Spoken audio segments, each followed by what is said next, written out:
ദൈവനാമത്തിൽ നടത്തുന്ന തട്ടിപ്പുകൾക്ക് സർക്കാർ കൂടെ പിടിക്കണം. ഇന്ന് നമ്മുടെ നാട്ടിൽ നടക്കുന്ന ഏറ്റവും വലിയ തട്ടിപ്പുകളും സ്കാമുകളും വഞ്ചനകളുമെല്ലാം ദൈവനാമത്തിലാണെന്നതാണ് ഏറ്റവും രസകരം. അതുപോലെ നമ്മുടെ നാട്ടിൽ നടക്കുന്ന സകല കൊള്ളരുതായ്മകളുടെയും പ്രഭവ കേന്ദ്രം ശ്രദ്ധിച്ചാൽ മനസ്സിലാവും അതേതെങ്കിലും ഒരു മതത്തിൻ്റെയോ സമുദായത്തിൻ്റെയോ ആരാധനാലയങ്ങളുടെയോ അതിൻ്റെ പരിസരത്തു നിന്നോ ആണെന്ന്. ഇന്ന് നമ്മുടെ സമൂഹത്തിൽ ഉണ്ടാകുന്ന സകല പ്രശ്നങ്ങളുടെയും മൂല കാരണം ഈ മതക്കച്ചവടക്കാരന്മാർ ഉണ്ടാക്കുന്ന പ്രശ്നങ്ങളാണ്. ചുരുക്കം പറഞ്ഞാൽ മനുഷ്യനിർമ്മിതമായ ദൈവങ്ങളെ കൊണ്ടും മതക്കച്ചവടക്കാരന്മാരെ കൊണ്ടും ജനങ്ങൾക്ക് കിടക്കപ്പുറതി ഇല്ലാതായി എന്ന് പറയാം. പക്ഷേ നിന്റെ പേരിൽ ഞങ്ങൾ ചെയ്യും വേലകൾ എന്ന് പാടിക്കൊണ്ടാണ് ഈ കന്നന്തിരിവുകളെല്ലാം ചെയ്തു കൂട്ടുന്നത് എന്നോർക്കണം. പക്ഷേ എന്തുകൊണ്ട് നമുക്ക് ഇതൊന്നും മനസ്സിലാകുന്നില്ല? പന്നിയുടെ കാര്യം പറഞ്ഞതുപോലെയാണ്.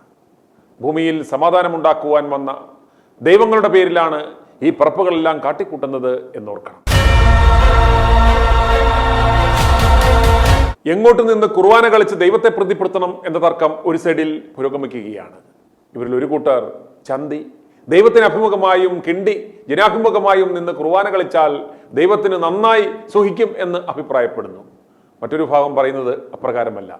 കുർബാന കളിക്കേണ്ടുന്നത് ചന്തി ജനാഭിമുഖമായും കിണ്ടി ആൾത്താരാഭിമുഖമായും നിന്ന് അവതരിപ്പിച്ചാൽ ദൈവം അറിയാതെ അനുഗ്രഹം ചുരന്നു പോകും എന്നാണ്. ഇതുവരെ ഇരുവിഭാഗങ്ങളും തമ്മിൽ ഒരു ധാരണയിൽ എത്തിച്ചേരാൻ സാധിക്കാത്തതിനെ തുടർന്ന് അതിപരിശുദ്ധ പാത്രങ്ങളായ കർത്താവിന്റെ തിരു ശരീര രക്തമാണെന്ന് പറഞ്ഞ് ഗോതമ്പപ്പവും മുന്തിരിവീഞ്ഞും ഒഴിച്ചു വെക്കുന്ന പാത്രങ്ങൾ എടുത്ത് തറയിലടിച്ചു. ഇത് കണ്ട് പൊറുതിമുട്ടിയ ഒരു വിശ്വാസി അങ്ങനെ ഈ പാത്രം കൊണ്ട് നീയൊന്നും ഇനി കുർബാന കളിക്കേണ്ട എന്നും പറഞ്ഞ് എടുത്തോണ്ട് ഓടിയത് കാണുക. വളരെ പാടുപെട്ടാണ് പള്ളിയിലെ ആ പുണ്യ പാത്രങ്ങൾ തിരിച്ചെടുത്തത്.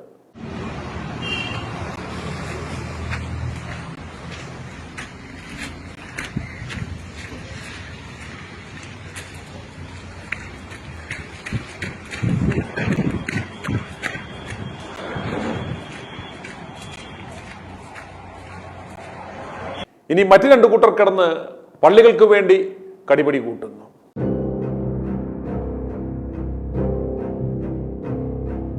അന്യന്റെ മുതൽ നിങ്ങൾ ആഗ്രഹിക്കരുത് എന്ന വചനഭാഗം വായിച്ചിട്ടാണ് പള്ളി പിടിച്ചു പറിക്ക് ഇറങ്ങുന്നത് എന്നോർക്കണം.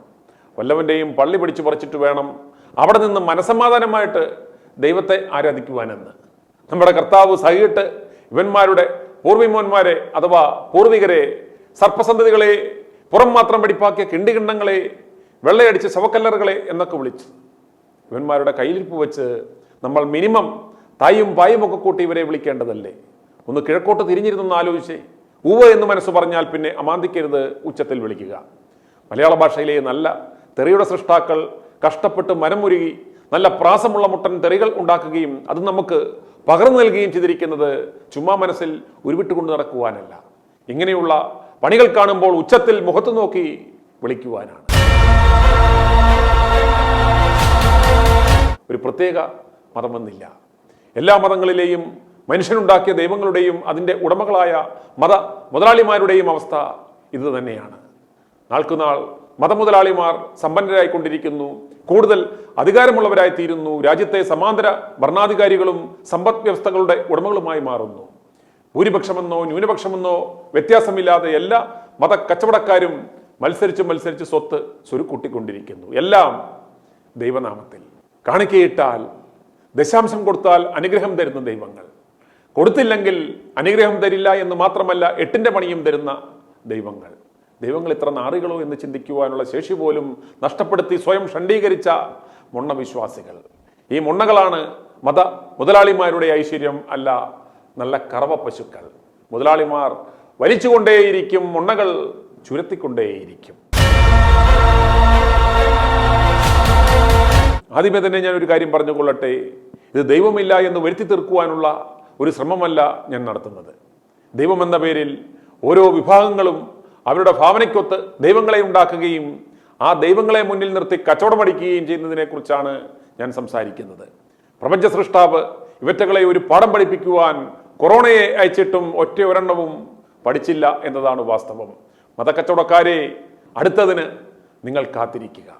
ഇന്ത്യ മഹാരാജ്യത്തിന്റെ കാര്യമെടുത്താൽ നമ്മുടെ രാജ്യത്തെ ഏറ്റവും വലിയ സമ്പന്നർ നമ്മുടെ ദൈവങ്ങളാണ്. എല്ലാ മതവിഭാഗങ്ങളിലെയും ദൈവങ്ങളുടെ ആസ്തിയുടെ കണക്കെടുത്താൽ എത്ര വരുമെന്ന് ആലോചിക്കുക. ശ്രീ പത്മനാഭന്റെ മുതൽ തന്നെ എത്ര ഉണ്ടെന്ന് സങ്കല്പിച്ച് നോക്കുക. ദൈവത്തിന് എന്തിനാണ് സമ്പത്ത്? ദൈവത്തിന്റെ നാമത്തിൽ ഉണ്ടാക്കിയ സമ്പത്ത് മുഴുവൻ ഇന്ന് ആരുടെ പേരിലാണ്? മതമുതലാളിമാരുടെയും അവരുടെ സ്ഥാപനങ്ങളുടെയും പേരിൽ. പക്ഷികളെയും പറവുകളെയും നോക്കുവിൻ, അവ വിതയ്ക്കുന്നില്ല, കൊയ്യുന്നില്ല, കളപ്പുരയിൽ സൂക്ഷിച്ചു വെക്കുന്നില്ല എന്ന ഉപമ പറഞ്ഞ ധനവാന്റെ സ്വർഗരാജ്യപ്രവേശം ഒട്ടകം സൂചിക്കുഴയിലൂടെ കടക്കുന്നതിനേക്കാൾ ദുഷ്കരം എന്ന് പറഞ്ഞ, ധനവാനേക്കായാലും ലാസറിനെ സ്നേഹിച്ച, കാലിത്തൊഴുത്തിൽ പിറന്ന, എളിമയുടെ സുവിശേഷം പ്രസംഗിച്ച, പ്രാവർത്തികമാക്കിയ ക്രിസ്തുവിന്റെ പേരിൽ ഇന്ന് 50,000-ലധികം തീവട്ടി സഭകൾ ഉണ്ടാക്കി ആ എളിമയുടെ സുവിശേഷം പ്രസംഗിച്ചവനെ കച്ചവടം അടിച്ച് ലോകത്തിലെ ഏറ്റവും സമ്പത്തുള്ള ദൈവമാക്കി മാറ്റി അരമനകളിൽ വാഴുകയാണ് ഞങ്ങളുടെ മതക്കച്ചവടക്കാരന്മാർ. സഭകൾ എന്ന് സ്വയം വിശേഷിപ്പിക്കുന്ന ഈ പൈശാചിക കൂട്ടായ്മകൾ, ആത്മീയ കുർവാസംഘങ്ങൾ, കപട ആത്മീയ ഇത്തിൽ കണ്ണുകൾ സ്വരുക്കൂട്ടിയ സമ്പത്ത് കൊണ്ട് ആർക്കാണ് നേട്ടം?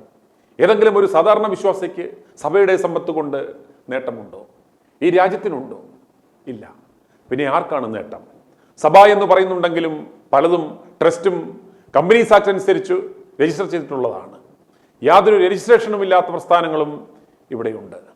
ദൈവത്തിനുള്ളത് ദൈവത്തിന്, സീസറിനുള്ളത് സീസറിന് എന്ന് വചനം പറയുന്നു എങ്കിലും സർക്കാരിനെ വെട്ടിക്കുന്ന ആത്മീയ കുറുവ തസ്കര സംഘങ്ങൾ ദൈവനാമത്തിൽ ഉണ്ടാക്കിയ ഈ പ്രസ്ഥാനങ്ങളുടെ എല്ലാം തലപ്പത്തുള്ള കപട ആത്മീയ മുതലാളിമാരുടെ പേരിലാണ് ഈ സമ്പത്ത് മുഴുവൻ പ്രസ്ഥാനത്തിന്റെ വലിപ്പമനുസരിച്ച് ടെറിട്ടറി മാനേജർമാരായും ബ്രാഞ്ച് മാനേജർമാരായും ജോലി ചെയ്യുന്ന കൂതാശ കുർവാന തൊപ്പിത്തൊഴിലാളികൾക്ക് ബിഷപ്പെന്നും പാതിരിമാരെന്നും സ്ഥാനപ്പേര് നൽകി അവർ ദൈവത്തിന്റെ പ്രതിപുരുഷന്മാരാണെന്നും ഇവന്മാർ മുണ്ണക്കുഞ്ഞാടുകളുടെ ബുദ്ധി ഉദിക്കാത്ത മണ്ടയിൽ അടിച്ചു കയറ്റുന്നു.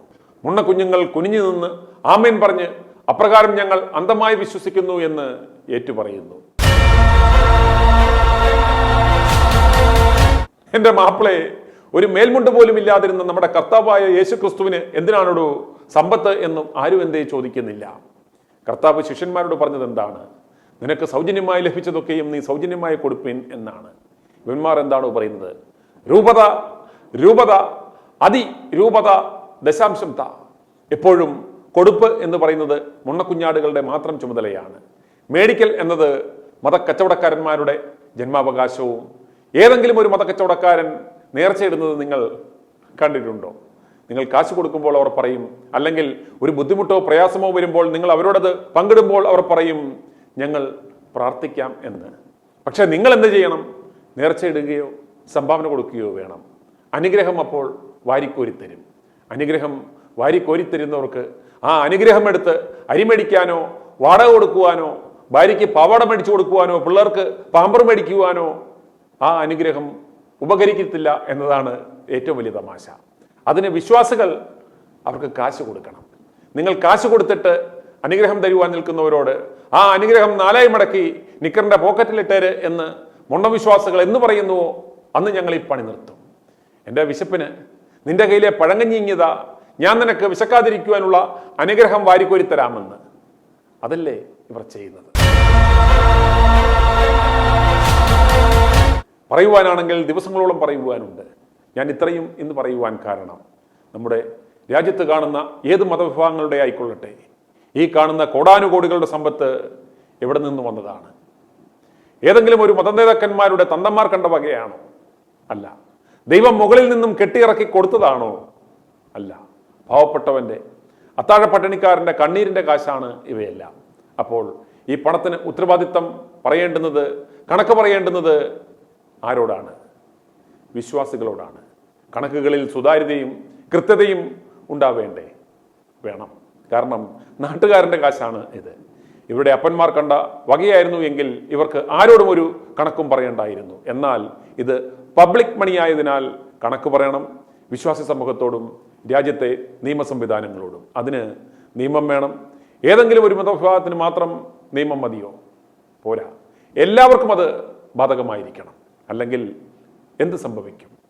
ഇവന്മാർ രാജ്യത്തെ കള്ളപ്പണത്തിന്റെ റിസർവ് ബാങ്ക് ആകും. ഇവന്മാർ രാജ്യത്ത് സമാന്തര സമ്പദ് വ്യവസ്ഥ ഉണ്ടാക്കും. ഇവന്മാർ ഭരണം പണം കൊണ്ട് അട്ടിമറിക്കും. രാജ്യത്ത് അരാജകത്വം സൃഷ്ടിക്കും, നിയമ സംവിധാനങ്ങളെയും കോടതികളെപ്പോലും വിലക്കെടുക്കും. അതിന് ചെറിയ ഉദാഹരണങ്ങൾ ഞാനിപ്പോൾ പറയാം. 29 കൊല്ലം മുമ്പുള്ള ഒരു തണുപ്പുള്ള രാത്രിയിൽ 2 സാധാരണ പാതിരിമാർ ഓയിൽ ചേഞ്ചിന് മഠത്തിൽ മതിലിയാടി കടന്ന് ഷണ്ടിങ് സർവീസ് നടത്തിക്കൊണ്ടിരിക്കുമ്പോൾ അത് കണ്ടുവന്ന ഒരു പാവം മഠത്തിലമ്മയെ കൊന്ന് കിണറ്റിലിട്ട ഒരു ചെറിയ കേസ് അട്ടിമറിക്കുവാൻ ചെലവാക്കിയത് എത്രയാണ്? 500 കോടി രൂപ. ഇന്ന് നമ്മുടെ നാട്ടിൽ അത്യാവശ്യം നല്ലൊരു വെടിവഴിപാട് നടത്തുവാൻ പോകുവാൻ ഒരു 2500 രൂപയുണ്ടെങ്കിൽ അത് ധാരാളം മതി. ആ സ്ഥാനത്ത് ഒരു പാളിയ വെടിവെപ്പിന് പാതിരിമാർ ചെലവാക്കിയത് 500 കോടി രൂപ. ഈ പണം ഇവന്മാരുടെ തന്തന്മാർ ഉണ്ടാക്കിയതാണോ? അല്ല. മുണ്ണവിശ്വാസികൾ ഇപ്പോൾ അനുഗ്രഹം കൊലയോടെ കിട്ടുമെന്ന് കരുതിക്കൊണ്ട് നേർച്ചപ്പെട്ടിയിലിട്ട കാശാണത്. എന്തുകൊണ്ട് ഇവന്മാർക്ക് ഇത്രയും ചിലവാക്കാൻ പറ്റി? കള്ളപ്പണമാണ്. യാതൊരു അക്കൗണ്ടബിലിറ്റിയും ഇവർക്ക് ആരോടുമില്ല. പള്ളി പിടിച്ചു പറിക്കും സഭാക്കേസിനും ഓർത്തഡോക്സ് യാക്കോബായ സഭകൾ കഴിഞ്ഞ 130 വർഷം കൊണ്ട് ചിലവാക്കിയത് ഏതാണ്ട് 2000-ലധികം കോടി രൂപ. ആരുടെ പണമാണിത്? വിശ്വാസികളുടെ. സംസ്ഥാനത്തെ ഏറ്റവും വലിയ ലോ ആൻഡ് ഓർഡർ പ്രശ്നമാണ് ഇന്ന് സഭാക്കേസ്. ഫ്രാങ്കോളി പിതാവ് മടത്തിലമ്മയുടെ മൂത്രമൊഴിക്കുന്ന ആ ഭാഗത്തിന്റെ സമീപ പ്രദേശം അല്പസമയത്തേക്കൊന്ന് വിട്ടുകിട്ടുവാൻ ഓഫർ ചെയ്തത് 30 ഏക്കർ റബ്ബർ തോട്ടമാണ്. ഇത് ആരുടെ കാശാണ് മാപ്പിളെ? ലവന്റെ പിതാവ് കണ്ട വകയാണോ? അല്ല. ഇന്ന് സംസ്ഥാനത്തെ കോടതികളിൽ ഏറ്റവും കൂടുതൽ വ്യവഹാരങ്ങൾ നടക്കുന്നത് ക്രൈസ്തവ ദേവാലയങ്ങളുമായി ബന്ധപ്പെട്ട കേസുകളാണ്. കാരണം കണക്കില്ലാത്ത കള്ളപ്പണം. പാവപ്പെട്ട ഒരു അനാഥയുടെ 3 കോടി തട്ടിയെടുത്ത ഒരു തന്തയ്ക്ക് പറക്കാത്തവൻ പിതാവാണെന്നും പറഞ്ഞ് ഇപ്പോഴും നൈറ്റിയും ഇട്ട് നെഞ്ചത്ത് വലിയ ഇടക്കെട്ടും കെട്ടി ചിളിച്ചോണ്ട് നടക്കുന്നു. ആ കേസ് അട്ടിമറിക്കുവാൻ, കോടതിയെ വിലക്കെടുക്കുവാൻ തിരുവനന്തപുരംകാരനായ വക്കീലായ ഒരു മാമയ്ക്ക് കൊടുത്തത് ലക്ഷങ്ങൾ. അനുകൂലമായ വിധി ജില്ലാ കോടതിയിൽ നിന്ന് ലഭിക്കുവാൻ കത്തോലിക്കനായ ഒരു ജഡ്ജിയുടെ ബെഞ്ചിലേക്ക് ആ കേസ് മാറ്റിയെടുക്കുവാൻ വേണ്ടി അവൻ വാങ്ങിയത് ലക്ഷങ്ങൾ. ഇതാരുടെ കാശാണ്? ഒരാളിൻ്റെ ദാരിദ്ര്യം പിടിച്ച വീട്ടിൽ നിന്നാണോ? അല്ല. കണക്കില്ലാത്ത മുണ്ണകൾ നേർച്ചയായിട്ട കള്ളപ്പണം. ഓർക്കുക, ഈ മതക്കച്ചവടത്തിൻ്റെ ഗുണഭോക്താക്കൾ എന്ന് പറയുന്നത് വെറും 1% താഴെ വരുന്ന കൂതാശ കുർബാന തൊപ്പിത്തൊഴിലാളികളാണ്. ഇതവരുടെ തൊഴിലുറപ്പ് പ്രസ്ഥാനമാണ് എന്ന് മനസ്സിലാക്കുക. കാശ് പോകുമെന്നല്ലാതെ യാതൊരു പ്രയോജനവും അടിമ വിശ്വാസികൾക്കില്ല. ഒരു 3 തലമുറ മുമ്പ് ഈ രാജ്യത്തെ കേശവന്റെയോ നാരായണന്റെയോ മക്കളായിരുന്നു ഇന്നീ കാണുന്ന സത്യക്രിസ്ത്യാനികൾ എന്ന സത്യം നാം മറക്കരുത്. അതുകൊണ്ട് ഇവിടെ ഒരു യൂണിഫോം സിവിൽ കോഡ് അത്യാവശ്യമാണ്. വഖഫ് ബോർഡും ദേവസ്വം ബോർഡും ആകാമെങ്കിൽ എന്തുകൊണ്ട് ചർച്ച് ആക്ട് ഇവിടെ നടപ്പിലാക്കിക്കൂടാ? അല്ലെങ്കിൽ ഇവന്മാർ ചെറിയൊരു കള്ളവെടിവെപ്പിന് പോലും 500 കോടി രൂപ മുടക്കും. കൂടപ്പുറപ്പുകളെയും കൊന്ന് കിണറ്റിലിടും. അതുകൊണ്ട് മോദി സർക്കാർ പാർലമെന്റിൽ യൂണിഫോം സിവിൽ കോഡ് കൊണ്ടുവരണം. ചർച്ച് ആക്ട് ഉടൻ തന്നെ നടപ്പിലാക്കണം. അപ്രകാരം ചെയ്താൽ രാജ്യത്തെ സകല ക്രിസ്ത്യാനികളും BJPക്കൊപ്പം നിൽക്കും. മതക്കച്ചവട മുതലാളിമാർ എന്ന 1% പ്രീണിപ്പിക്കണോ അതോ 99% വരുന്ന വിശ്വാസികളോടൊപ്പം നിൽക്കണോ എന്ന് സർക്കാർ ആലോചിക്കുക. അയ്യോ, ന്യൂനപക്ഷങ്ങളെ പീഡിപ്പിക്കുന്നേ എന്ന് മതമുതലാളിമാർക്ക് വേണ്ടി മുതലക്കണ്ണീരൊഴുക്കുന്ന കള്ളന്മാരെ വിശ്വാസികൾ എടുത്തത് ആറ്റിലെറിയും. അതുകൊണ്ട് അമാന്തിക്കരുത്. രാജ്യരക്ഷയ്ക്ക്, രാജ്യത്തിന്റെ അഖണ്ഡതയ്ക്ക് യൂണിഫോം സിവിൽ കോഡ് ഉടൻ വരണം. ചർച്ച് ആക്റ്റും അനിവാര്യം. രാഷ്ട്രം ഒരിക്കലും മതക്കച്ചവടക്കാർക്ക് ചൂട്ടുപിടിക്കരുത്. i2i News, an eye for truth. i2i News subscribe ചെയ്തിട്ടില്ലാത്തവർ ഇപ്പോൾ തന്നെ സബ്സ്ക്രൈബ് ചെയ്യുക. നോട്ടിഫിക്കേഷൻ ലഭിക്കുവാൻ ബെൽ ബട്ടണും അമർത്തുക.